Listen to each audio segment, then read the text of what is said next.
Graça e paz. Deus abençoe a todos. Somente Deus, somente Deus conhece o que Ele determinou para cada um de nós. É exatamente isso que Deus está dizendo aos judeus do cativeiro babilônico. Deus está dizendo para aquelas pessoas que não são os profetas de ocasião, que sabem a verdade ou que sabem o que está acontecendo. Quem sabe todas as coisas é o Deus Todo-Poderoso. Jeremias diz o seguinte: porquanto somente Deus. Né? A palavra foi dirigida a Jeremias e Jeremias a encaminhou ao povo. Porquanto somente eu conheço os planos que determinei a vosso respeito, declara o Senhor. Planos de vos fazer prosperar e não de vos causar dor e prejuízo. Planos para vos dar esperança e um futuro melhor. Graças a Deus pela sua palavra.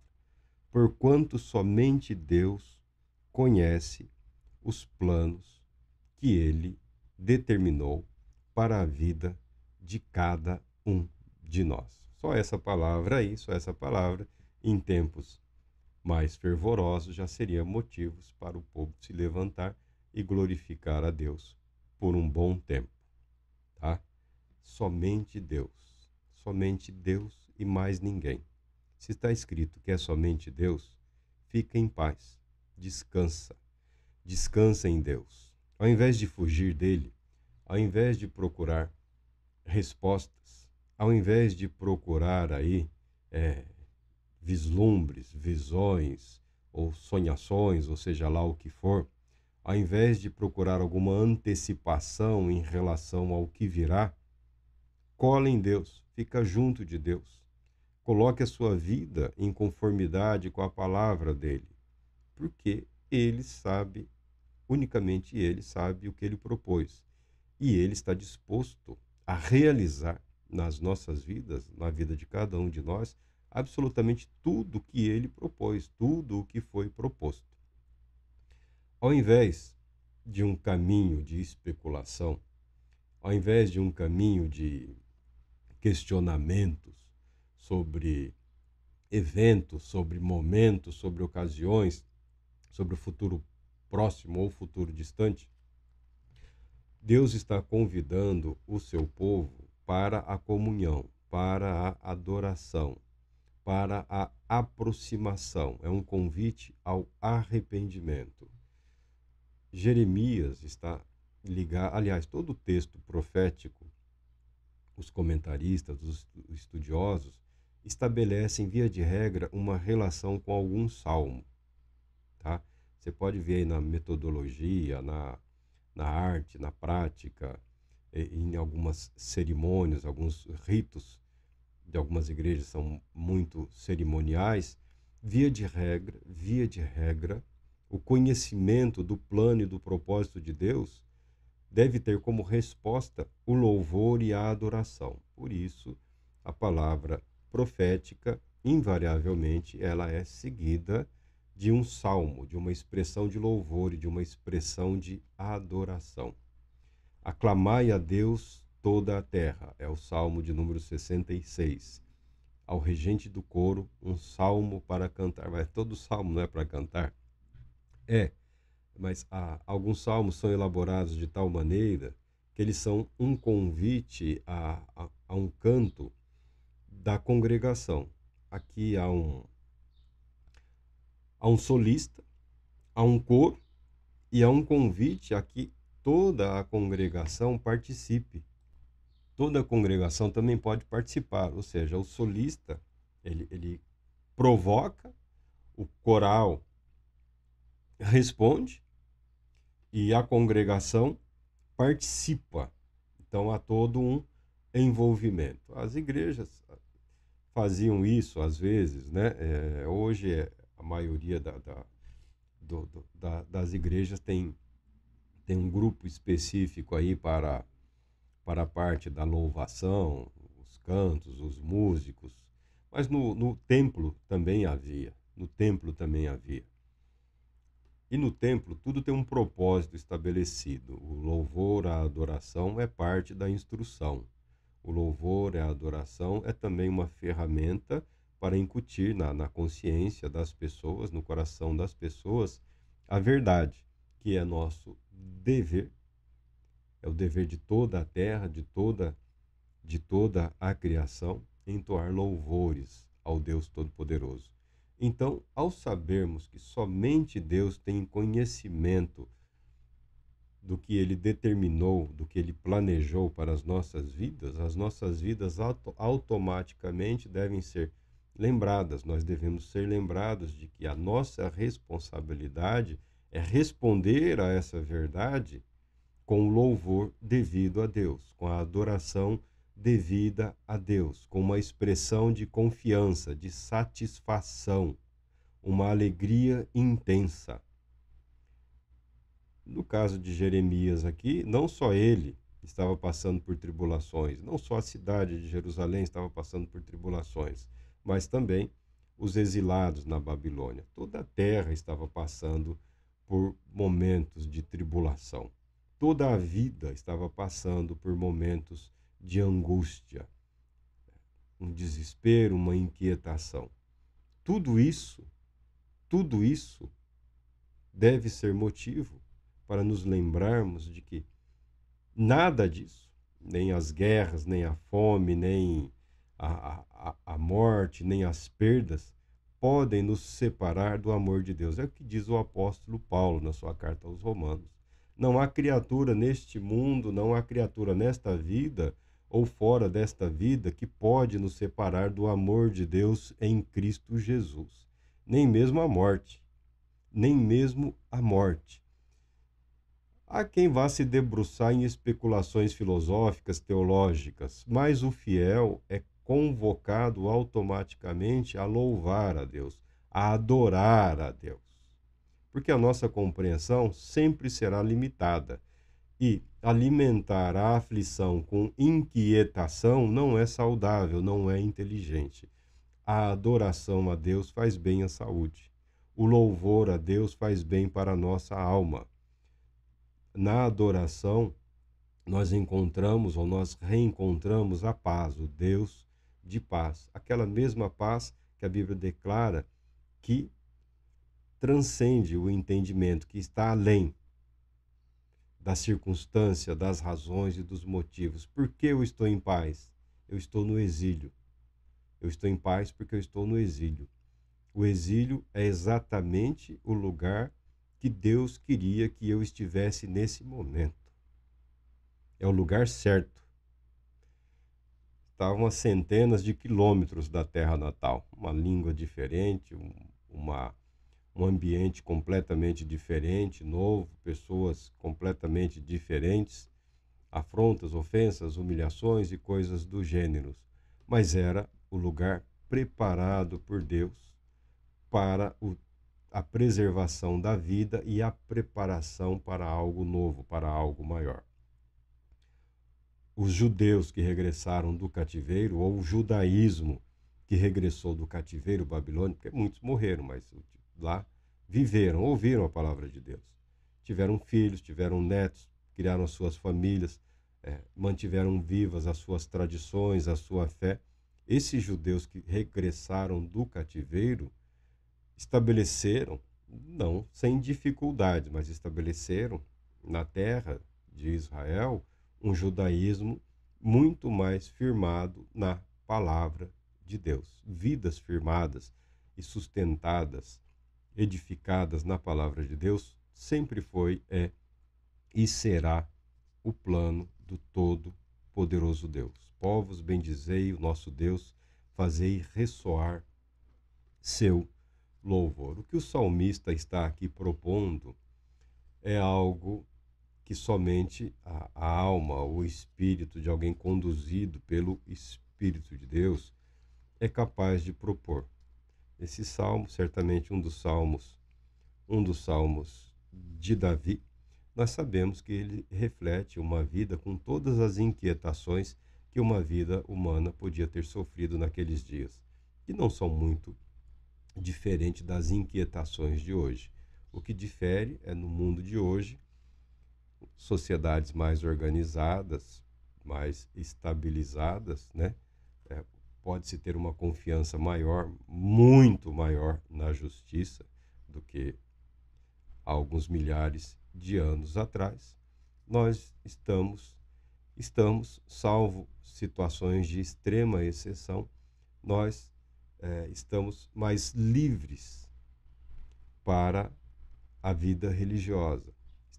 Desfrutamos de mais liberdade para a adoração a Deus, para usufruirmos da confiança em Deus, principalmente da segurança compartilhada que existe nas sociedades modernas.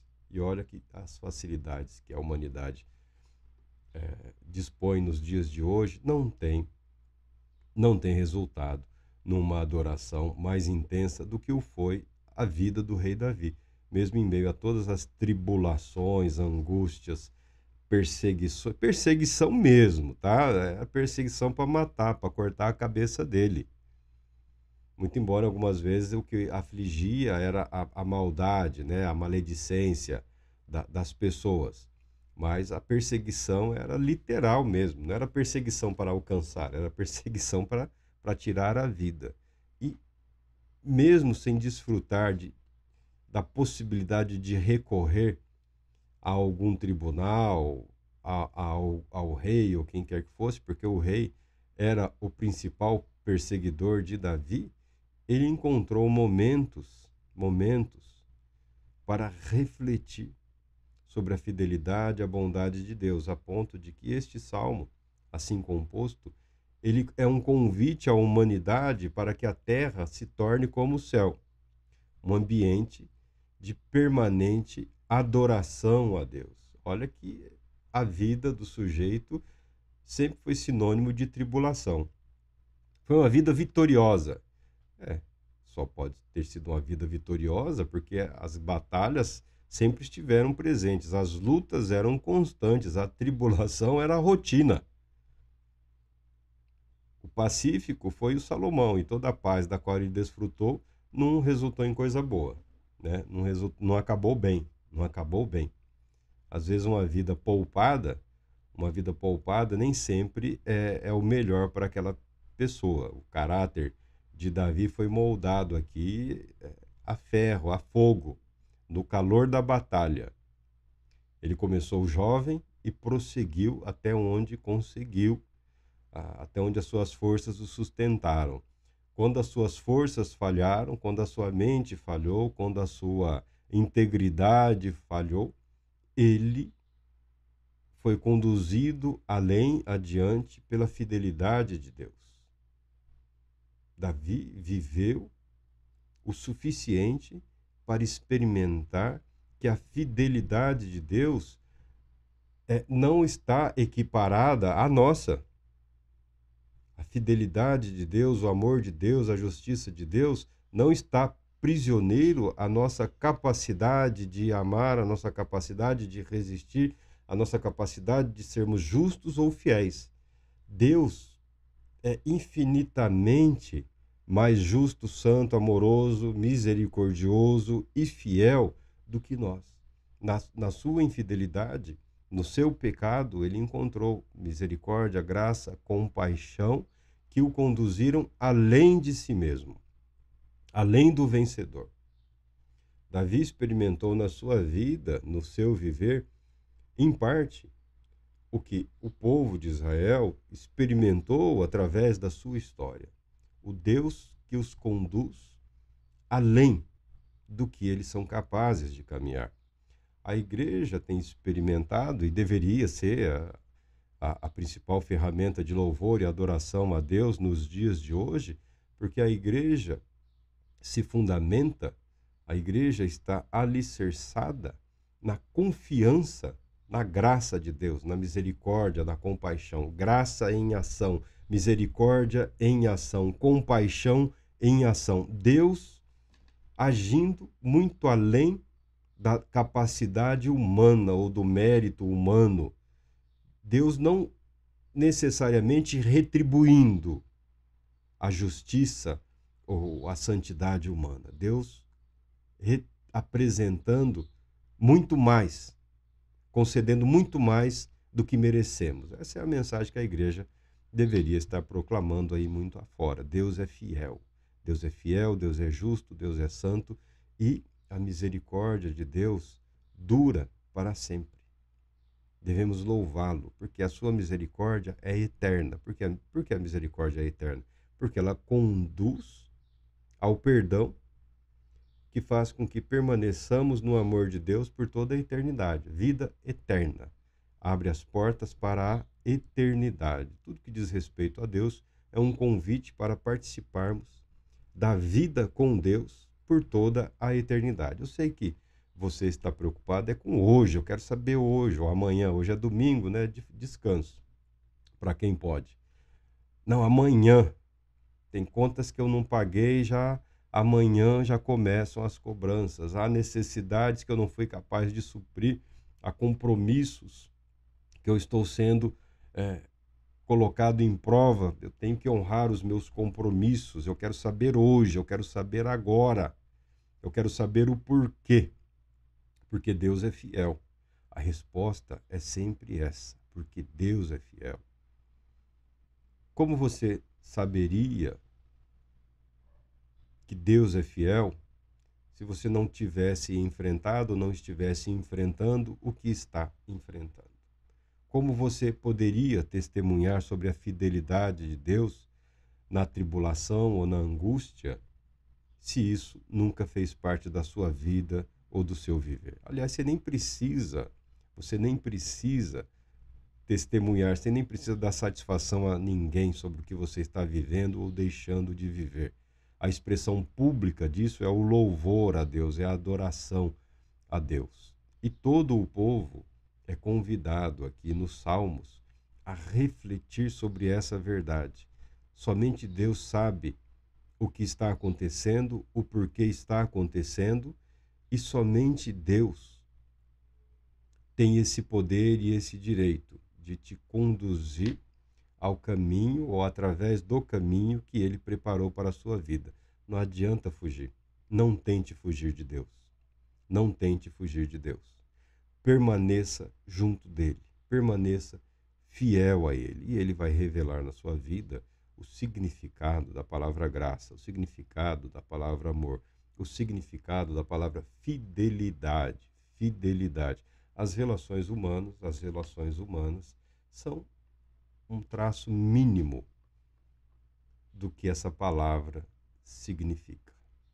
Somente Deus é perfeita e absolutamente fiel a tudo que é correto, justo, santo. Então, permaneça em Deus, porque Ele nunca, nunca te abandonará. O salmista conclui: Contudo, Deus me ouviu e prestou atenção à minha súplica. Bendito seja Deus, que não afastou de si a minha súplica, nem de mim o seu amor. Para experimentar ou experienciar desse amor, porque uma coisa é saber, outra coisa é viver na sua vida, no seu espírito, na sua mente esse amor. É preciso apresentar-se em louvor, em adoração, em gratidão ou em súplicas, não importa qual seja a situação. É momento, é oportunidade para apresentar-se diante de Deus. Se você acredita que não tem o que agradecer a Deus, que você só tem motivos para pedir, para suplicar ou para chorar, faça-o. Esse é o seu caminho. Esse é o seu caminho.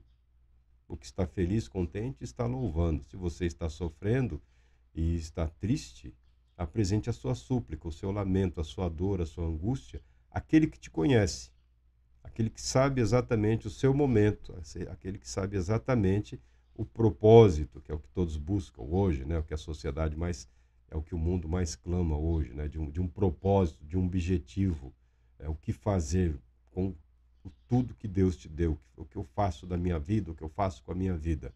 Faça o que Deus propôs, esse é sempre o convite. Faça o que Deus planejou para você. É o melhor caminho. Decida-se por Deus e você sempre, sempre terá motivos para se alegrar e para louvar o nome do bom Deus. Deus Todo-Poderoso te abençoe, te proteja e te conceda paz, muita paz.